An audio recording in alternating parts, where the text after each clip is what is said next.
let's flip the script. We know there are harmful substances out there that absolutely show. What about things that impact it in a beneficial way, positively? Yeah, nootropics. And of course, everything has a tuning curve. That's one thing to remember. Mm-hmm. And, just give you anecdotal evidence for this is that all my students in the fall, I had about 50 or 60 students every fall. And they all got a brain gauge to do projects with, to do their labs with, but, they could use it any way they wanted.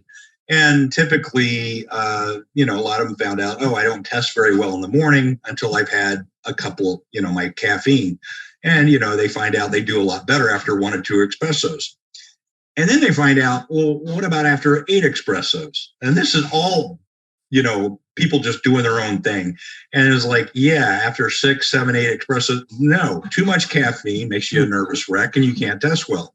Yep. So there is a tuning curve for all these nootropics and supplements as well. Now, supplements are a little different in that what we find is, if you're deficient in something and you take the supplement, then it will help you. But if you're doing fine, if everything's balanced in terms, and you've got plenty of the supplement on board or whatever the supplement is trying to enable, then it's not going to help you. So, that's true for just about anything. If you've got the right amount of excitation and inhibition and you take a GABA agonist, that's probably not going to help you too much. It's not, because you've got plenty on board.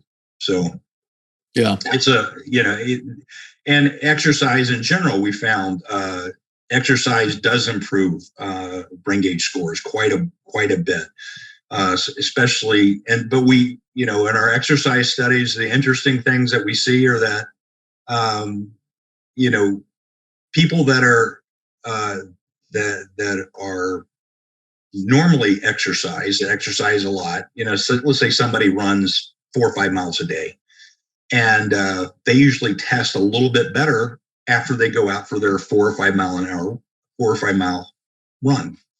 But if you compare them to sedentary people who do a 4 or 5 mile run and then test, you find that they're very fatigued and they don't do well.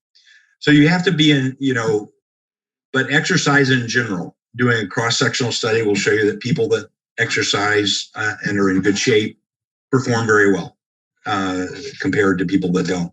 That's actually in the literature back to the 1970s, in terms of just any kind of cognitive health. And consistency is key, right? Yeah.